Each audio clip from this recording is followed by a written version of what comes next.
우리는 우리 자신을 그리스도인이라고 표현합니다. 우리는 그리스도인입니다. 또 나는 그리스도인입니다. 이 고백은 처음 하나님께서 그리스도의 십자가 복음의 기쁜 소식으로 한 사람 한 사람에게 새로운 삶을 선물하신 때로부터 지금까지 2000년 동안 믿음의 공동체를 통하여 믿음의 사람들이 하루에도 여러 번 또 평생을 수백 번, 수천 번 고백하는 우리 믿음의 고백이 되었습니다. 그러면 우리는 이렇게 질문할 수 있습니다. 그리스도인은 어떤 사람입니까? 그리스도인은 누구입니까? 그리스도인은 어떻게 살아가는 사람입니까? 그리스도인은 어떤 생각을 가지고 살아가야 합니까? 다양한 질문이 이 한 가지 질문 가운데 압축되어서 우리에게 다가올 수 있습니다. 지난주에 저는 여러분들에게 그리스도인이란 믿음 있는 사람이라고 말씀을 드렸습니다. 더 정확하게 얘기하면 그리스도인은 믿음으로 사는 사람입니다. 믿음으로 산다는 것은 과연 무엇을 의미하는 것일까요? 믿음으로 산다는 것은 어떻게 사는 것을 우리가 믿음으로 산다고 이야기할 수 있을까요? 20세기의 가장 탁월한 복음 전도자로 인정을 받는 스탠리 존스에게 여러 가지 일화들이 있는데요. 이런 스토리를 제가 좀 여러분에게 나누면 좋을 것 같습니다. 스탠리 존스가 오지에서 선교를 하던 중에 아주 울창한 밀림 지역의 한 마을을 가서 복음을 전도하고 또 주민들을 좀 치료하고 이런 사역을 한 다음에 돌아오는데 그만 너무 밀림이 울창해서 길을 잃고 말았습니다. 밀림에서 길을 잃는다는 것은 잘못하면 크게 몸이 상하는 일이고 또 그날 밤에 집을 찾아오지 못하면 마을로 가는 길을 찾지 못하면 더 힘들고 어려운 상황에 처하는 일종의 조난 상황일 수 있습니다. 한참을 헤매다가 밤을 지샐 수밖에 없는 엄청난 위기를 맞게 되었습니다. 밀림은 생각보다 우리와 같은 문명인들에게는 엄청난 어려움들이 도사리고 있는 것입니다. 그래서 너무 걱정을 하고 근심하다가 마음으로 간구하고 기도하는 중에 큰 두려움에 빠지게 되었습니다. 이대로 여기서 밤을 지샌다는 것은 독충들이 있고 또 위험한 그러한 곤충들이 있는 곳에서 이제 힘든 일이고 또 음식도 먹을 것도 별로 없는 상황이라서 굉장히 고민을 하게 되었습니다. 그러다 숲속에서 어떤 소리가 들려서 소리를 찾아가 보니까 이제 나무를 베고 있는 원주민을 만나게 되었습니다. 스탠리 존스는 그 원주민에게 이렇게 얘기했다고 합니다. 내가 길을 잃었습니다. 나를 좀 사람이 있는 마을까지만 데려다 주십시오. 스탠리 존스는 길을 잃었다고 고백합니다. 나를 마을로 좀 데려다 달라고 얘기했다고 합니다. 그런데 이 나무를 베던 원주민이 알았다고 거기 좀 기다리라고 그렇게 얘기한 다음에 자기 일을 계속하는 것입니다. 이 원주민은 그 일을 위해서 이제 밀림에 들어왔기 때문에 자기 일을 먼저 하고 이제 길을 찾아줄 모양입니다. 문제는 1시간, 2시간이 지나고 스탠리 존스는 조급해서 안절부절하는데 원주민은 너무 태연합니다. 여러 시간을 기다린 다음에야 원주민이 나를 따라오라고 걷기 시작했습니다. 문제는 점점 어두워지는 것입니다. 숲은 계속 더 울창한 곳으로 들어가는 것 같고 밤은 어두워지니까 도대체 이 원주민도 믿을 수 없는 그러한 마음이 이 선교사님의 마음 가운데 들었습니다. 스테이너스는 초조해서 물었다고 합니다. 도대체 길이 어디에 있습니까? 우리는 지금, 당신은 지금 어디로 가고 있는 것입니까? 원주민은 그런데 대답 없이 계속해서 숲을 헤치고 바삐 앞으로 나갔습니다. 근데 스테이너스가 따라 붙어가지고 계속 귀찮게 물어보니까 원주민이 돌아서서 한 말이 저는 아주 인상 깊었고 스탠리 존스도 이 말 때문에 이 스토리를 여러 곳에서 남기게 되었습니다. 원주민은 이렇게 얘기했다고 합니다. 길은 없습니다. 내가 지금 발을 디디고 있는 곳이 곧 길입니다. 여러분 어떤 생각이 드시나요? 울창한 밀림에서 내가 찾아갈 수 없어서 길을 잃은 나에게 길 잃어 방황하는 내가 길잡이로 그 원주민을 따라가는데 원주민 얘기합니다. 여기에 길은 없습니다. 밀림에 무슨 길이 있겠습니까? 내가 지금 발을 딛고 있는 곳이 곧 길입니다. 존스는 그 순간 예수님의 말씀을 떠올렸다고 고백합니다. 내가 곧 길입니다. 내가 진리입니다. 내가 생명입니다. 나를 통과하지 아니하고는 아버지께로 가는 길은 없습니다. 요한복음 14장 6절에 여러분이 다 알고 있는 예수님의 이 말씀이 스탠리 존스로 하여금 새로운 믿음의 단계로 진입하게 했다는 것입니다. 여러분, 누가 인생의 길을 알려줄 수 있나요? 우리가 믿음으로 산다는 것은 무엇을 의미하나요? 이미 인생의 길을 열어놓으신 영원한 생명으로 십자가의 길로 하나님께 이르는 길을 열어놓으신 그리스도를 따르는 길이 믿음의 길이기 때문에 우리는 그 믿음의 길을 오늘 생각하는 것입니다. 길은 없습니다. 저는 이 스토리를 여러 번 듣기도 하고 책에서 읽기도 하고 제가 설교하거나 강의할 때 인용하기도 하면서 새삼스럽게 길에 대해서 생각합니다. 사랑하는 여러분, 길은 없습니다. 우리가 살아가는 21세기에 우리의 인생, 우리의 미래, 우리의 자녀들이 살아갈 사회적인 관점에서 보아도 안전한 길은 없습니다. 성공으로 인도하는 길도 없습니다. 특별한 길도 없습니다. 저는 그리스도인이 살아가야 될 것이 내가 지금 발을 딛고 있는 곳이 곧 길이 된다는 좀 믿음과 용기와 담대함이 있어야 한다고 생각합니다. 저는 이 구절을 읽으면서 스탠리 존스가 요한복음을 생각했다면 저는 시편 37번을 떠올리게 되었습니다. 너의 길을 여호와께 맡기라. 길이 없는 곳을 걸어가야 되기 때문에 하나님께서는 그 길을 하나님께 맡기라고 우리에게 도전하신 것은 아닐까요? 길이 없는 곳을 가야 되기 때문에 하나님의 인도하심에 믿고 스탠리 존스가 아무 선택이 없고 처음 보는 원주민을 따라갔던 것처럼 우리도 하나님을 따라가는 이 믿음의 길을 걸어가는 것은 아닌가 하는 생각을 여러분에게 나누고 싶습니다. 우리 아이들에게도 마찬가지입니다. 여러분이 부모이기 때문에 아이들에게 내가 길이야 나를 따라와 하고 이야기하고 싶겠지만 불행하게도 우리에게는 그러한 능력이 없습니다. 우리는 그럴 수 없는 사람들입니다. 내가 길이 없는 곳을 그저 주님의 뒤를 따라보고 하나님께 맡기고 그 인도하심에 순종해서 간 사람만이 자녀들에게도 앞으로 걸어갈 길이 불확실하지만 보이지 않지만 자녀들에게도 그 길을 가라고 권할 수 있는 것입니다. 여러분, 믿음 있는 그리스도인이 되셔야 합니다. 그래야 자녀들에게도 믿음으로 가는 길이 그저 내가 보여진 눈앞에 있는 고속도로를 내가 자녀에게 제공하는 것이 아닙니다. 우리 다음 세대에게 성공이 약속된 길을 주는 것이 믿음 있는 사람이 줄 수 있는 길이 아닙니다. 하나님은 어떤 시대에서도 내 앞으로 나아갈 길, 우리 자녀들이 나아갈 길을 가리워 놓으신 것이 많습니다. 길이 잘 보이지 않습니다. 우리가 프로스트라는 시인의 시를 자꾸 인용하지만 그것은 길이 보이지 않기 때문입니다. 그런데 하나님께서는 너의 길을 여호와께 맡기라고 우리에게 도전하십니다. 저는 이것을 받아들이는 것이 믿음이라고 생각합니다. 여러분이 이것을 받아들이는 믿음 있기를 주님의 이름으로 부탁을 드립니다.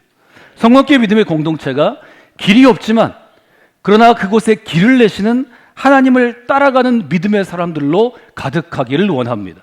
여러분이 혹 지금 믿음 없는 상태에 있어도 하나님이 믿음 주셔서 아니 여러분이 믿음을 붙잡음으로 길이 없지만 길이 보이지 않지만 여전히 저 원주민의 뒤를 따라가면 내가 마을로 갈 수 있을지 없을지 생명을 살릴 수 있을지 없을지를 고민하고 갈등하더라도 그 길 끝에 여러분이 마을을 찾는 사람, 샘을 찾는 사람, 하나님의 나라에 이르는 인생이 되시기를 원합니다. 말하자면 믿음 있는 사람은 믿음으로 사는 사람은 나의 길을 여호와 하나님께 맡기는 사람입니다.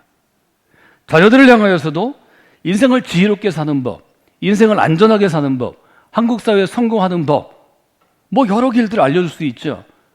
그럼 인정하셔야 합니다. 그것은 길이 아닐 수 있습니다.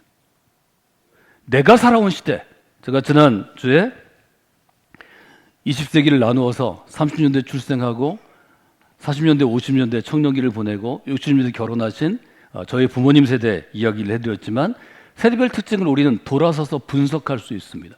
과거이기 때문입니다. 그러나 앞으로 2030년, 2040년, 2050년을 미리 쓸 수는 없습니다.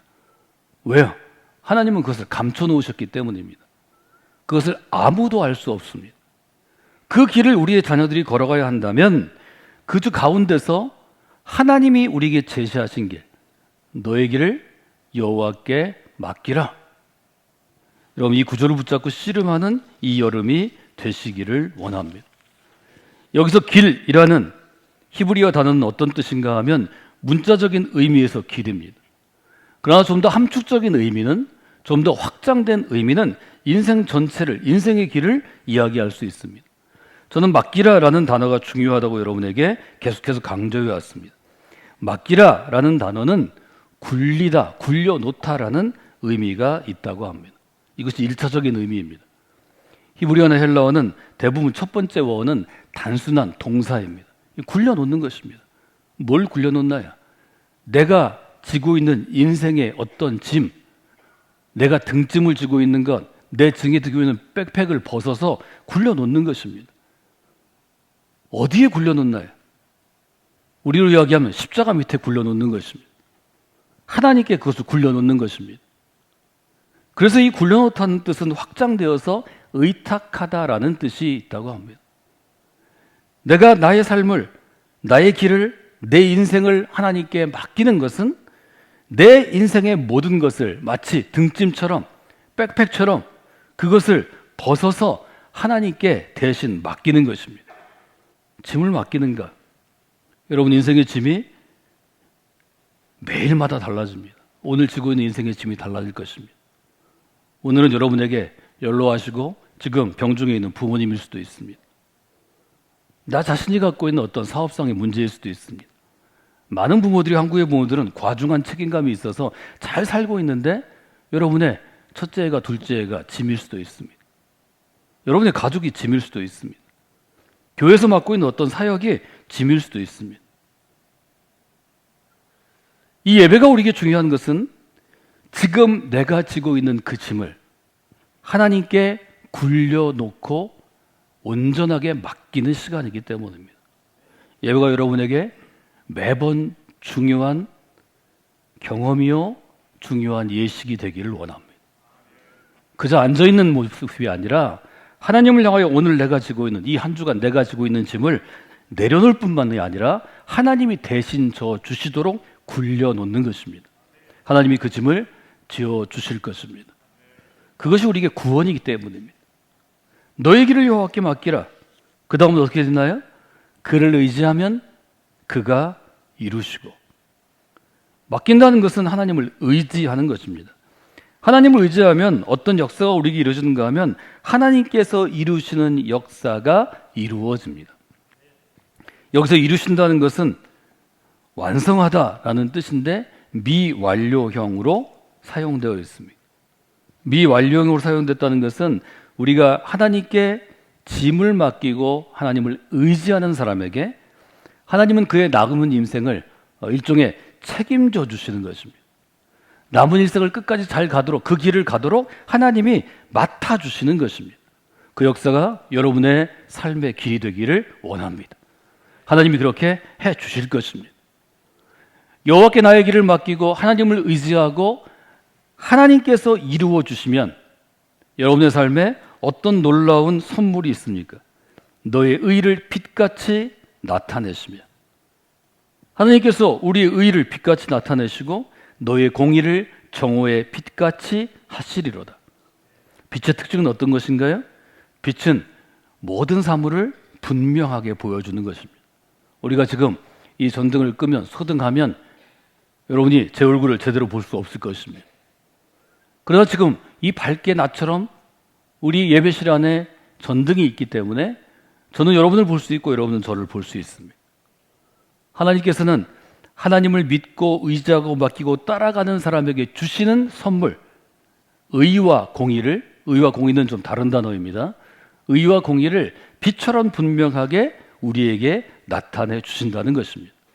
저는 이 말씀이 여러분의 인생에 가장 깊은, 가장 의미 있는 좌우명이 되시면 좋겠습니다. 기준점이 되시면 좋겠습니다. 정리해보면 우리는 그리스도인입니다.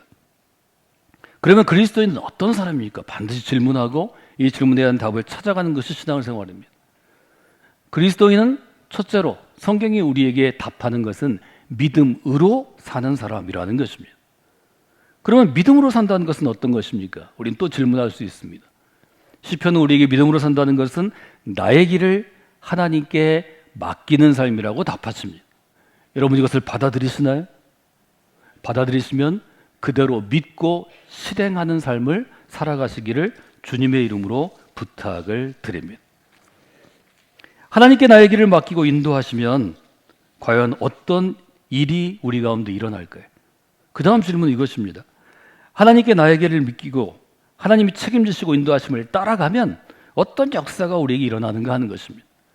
이 질문을 품고 하루하루 하나님과 함께 걸어가는 것이 믿음 있는 삶, 신앙생활이라고 성경은 곳곳에서 우리에게 증언합니다. 하나님께 함께 걷는 길은 나에게 어떤 길이 될까? 내일은 내 인생에 어떤 변화가 있을까? 1년 후에는 나는 어떤 삶을 살고 있을까? 10년 후가 되었을 때 나는 어떤 아름다운 열매를 하나님 안에서 그리스도 안에서 성광교회 믿음의 공동체 안에서 이루고 있을까?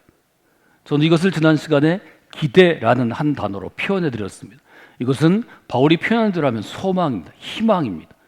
그리스도 안에서 품는 희망입니다. 이것은 저의 언어로 하면 그리스도 안에서 품는 기대입니다.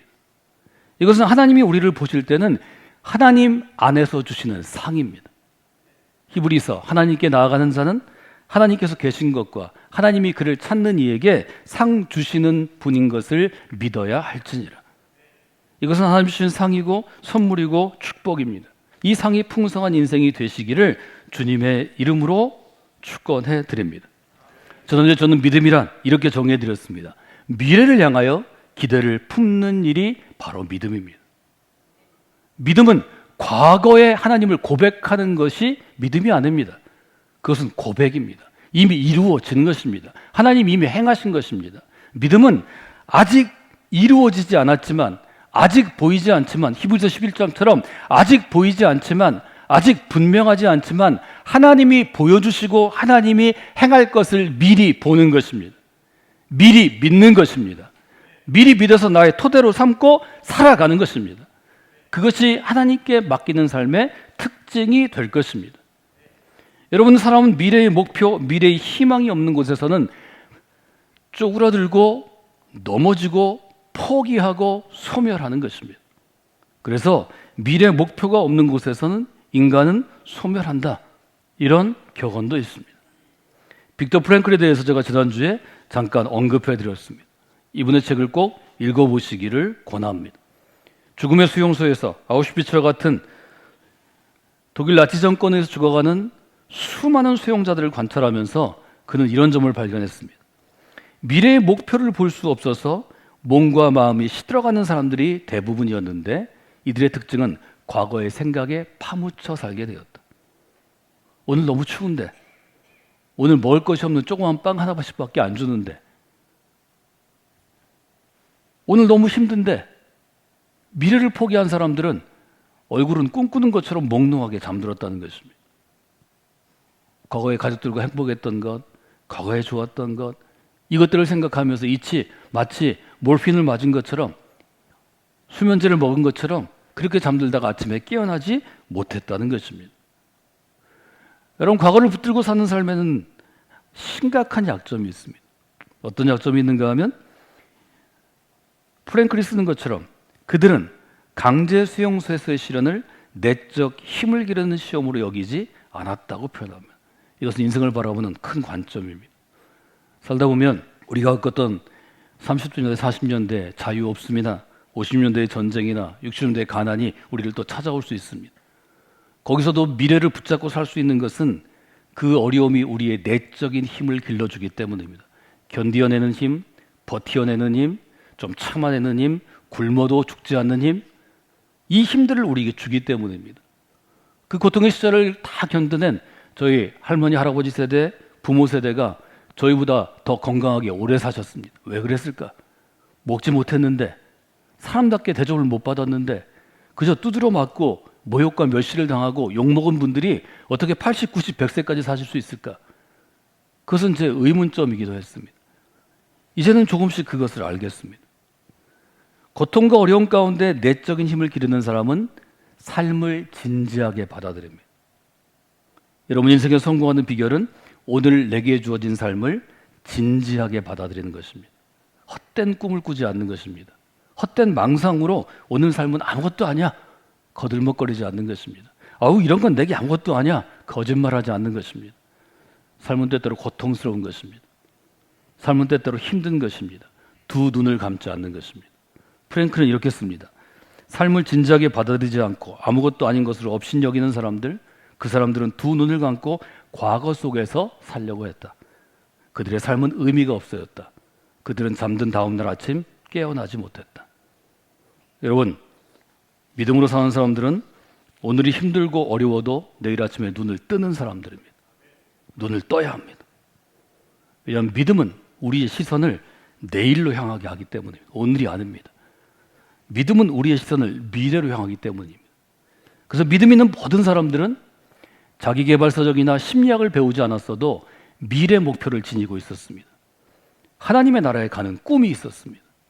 이 땅 가운데 우리는 나그네고, 이 땅 가운데 우리는 외국인이고, 이 땅 가운데 우리는 고아이고, 이 땅 가운데 우리는 과부와 같은 처지이지만, 그러나 우리는 하나님이 약속하신 하나님의 나라를 바라보고 그 하나님의 나라를 향해서 가는 여행객, 순례자라고 고백할 수 있었던 것입니다. 여러분, 미래에 대한 희망이 없어지고 미래에 대한 목표가 없어지면 현실 생활에 두 가지 특징이 나타난다고 심리학자들은 분명하게 얘기합니다. 첫째는 방황합니다. 즉 마음이 흔들립니다. 에베소의 바울의 표현으로는 마음이 요동치는 것입니다. 굳건하지 않은 것입니다. 둘째는 왜곡입니다. 있는 그대로 보지 않고 자기 마음대로 과장하거나 축소해서 해석합니다. 실제로는 너무 큰 위험이 있는데 스스로 왜곡합니다. 이거 별거 아니야. 그냥 잠들어야 돼. 잠들면 다 해결될 거야. 그렇지 않습니다. 잠들어도 문제는 해결되지 않습니다. 내일 또 일어나서 힘들고 어렵지만 문제를 파헤치고 상처를 헤집어야 합니다. 여러분, 그것이 인생이라고 우리는 이야기하는 것입니다. 우리에게 미래의 소망은 어떤 것인가요? 히브리서 11장 6절에 얘기한 것처럼 하나님께서 자기를 찾는 이들에게 상 주시는 분임을 믿는 것입니다. 여러분 오늘 고통스러운 삶을 이겨내면 하나님께서 우리에게 삶을 견뎌낸 상을 분명히 주십니다. 그 삶은 소망일 수도 있고 그 삶은 내가 원하는 어떤 것일 수도 있습니다. 그것을 우리에게 주시는 것입니다. 심리학자들은 미래를 또 미래의 희망을 두 가지로 설명한다고 합니다. 벤자민 하디의 이론인데요. 미래의 희망은 두 가지 뜻이 있다는 거죠. 첫째는 의지이고 둘째는 방법이라는 것입니다. 이것은 현대 심리학의 일종의 이론입니다. 미래의 희망을 갖는다는 것은 사람에게 의지를 준다는 거죠. 의식적으로 미래도 선택하는 것이기 때문에 신앙생활을 하지 않는 사람도 믿음이 없는 사람도 미래의 희망을 갖게 되면 의지를 갖게 된다는 거죠. 굳은 마음, 굳은 심지, 굳은 뜻을 가지고 오늘의 어려움을 이겨낸다는 거죠. 또 하나는 방법이라는 것입니다. 미래의 희망을 두는 사람은 오늘 문제가 있어도 문제를 어떻게든 해결하려고 합니다. 문제를 무시하는 것이 아니라 문제를 해결해서 유연하게 대처하고 대응하는 방법을 찾아낸다는 것입니다. 저는 이게 아주 좋은 해석이라고 생각하게 되었습니다. 여러분이 신앙생활을 하면 하나님께 여러분의 인생을 맡기면 믿음으로 살아가면 심리학적인 이 이론을 알지 못해도 오늘 살아갈 힘을 하나님이 주십니다. 의지죠, 의지. 오늘 좀 힘들고 어려워도 하나님이 나의 길을 인도하시리라. 의지보다 강한 것은 믿음입니다. 인간의 의지는 결국 꺾이게 됩니다. 인간의 의지는 무엇인가 꺾을 수 있습니다. 믿음은 꺾이지 않습니다. 믿음은 인간의 것으로 꺾이는 것이 아닙니다. 믿음은 그 근원이 하나님께 있기 때문입니다. 여러분 이것을 믿어야 합니다. 하나님이 믿음 주시기 때문에 믿음 주시는 분이 하나님이기 때문에 이 믿음은 이 세상의 어떤 권세도 이 세상의 어떤 존재도 이 세상의 어떤 유혹도 꺾을 수 없다는 것이 바울의 고백입니다. 저는 그 고백이 여러분의 고백이 되기를 원합니다. 미래의 희망을 가지고 하나님이 인도하시는 길의 희망을 가지고 믿음을 갖고 있으면 길은 찾을 수 있습니다. 방법이 있습니다. 그 방법도 하나님이 알려주시는 것입니다. 오늘 제가 여러분에게 말씀드리고 싶은 것은 오늘의 나에게 영향을 주는 것, 오늘의 나를 바꾸는 것에 대해서 말씀을 드리고 있습니다. 오늘의 나를 바꾸는 것은 아주 근본적으로 얘기하면 믿음입니다. 믿음 있는 사람이 그 믿음이 오늘의 나를 변화시킵니다. 두 번째로 얘기하면 현대 심리학적인 측면으로 그 믿음은 우리에게 미래를 보게 하기 때문에 미래에 대한 소망이, 지난주에 제가 말씀드린 표현으로 하면 미래에 대한 기대가 오늘의 나를 변화시킵니다. 우리가 미래에 대한 소망, 미래에 대한 기대가 있어야 합니다. 자, 한번 따라서 해보실까요? 미래에 대한 기대가 생기고 미래의 꿈을 꾸면 오늘의 나를 바꿀 수 있습니다. 날마다 새로운 날을 기대하고 새로운 미래를 위해서 기대하는 사람이 도전할 수 있습니다. 이 여름 여러분의 경험이 되기를 원합니다. 정리하면서 여러분에게 오늘 이런 성서의 교훈 또 우리 신앙의 교훈을 나눴습니다. 미래에 대한 기대가 오늘의 나를 바꾸었습니다. 요즘에 자기계발서적이나 심리학적으로 표현하면 이런 것입니다. 미래의 희망이 오늘의 나를 변화시킵니다. 미래에 대한 기대가 있고 미래의 희망이 있고 미래의 꿈이 있는 사람은 자기를 개발합니다. 스스로 성장하고 성숙합니다. 절대로 자기를 허투루 두지 않습니다. 말하는 것, 행동하는 것, 사람을 관리하는 것, 내 일상을 관리한 자기 관리합니다. 미래에 대한 꿈이 있는 사람은 자기 주변에 자기를 도울 수 있는 사람들을 세웁니다. 전문용어로 팀 빌딩을 합니다. 팀을 만듭니다. 사람은 혼자 일하는 게 아니기 때문에 기업을 해도 교회 안에서 여러분이 사역을 하고 저처럼 목회를 해도 돕는 팀이 강력해야 합니다. 이 세 가지가 있어야 미래가 변화되고 미래의 성공에 가까워질 수 있습니다. 이것은 믿음으로 살아가면 저절로 되는 것입니다. 신앙생활을 말하자면 잘하면 이 세 가지가 그대로 되는 것입니다. 저는 리더십을 어디 가서 배우거나 훈련받거나 아니면 학위를 한 게 아닙니다. 그리고 현대 리더십의 요체들을 제 삶 가운데 나누고 제가 강의하거나 지도할 수 있거나 코칭할 수 있었던 것은 교회 안에서 교회가 저를 키웠기 때문입니다. 신앙 공동체가 저를 키웠기 때문입니다. 믿음의 사람이 되면 믿음으로 살아가면 이 모든 일이 이루어집니다. 여러분의 삶에 그 역사가 있기를 주님의 이름으로 축원해 드립니다.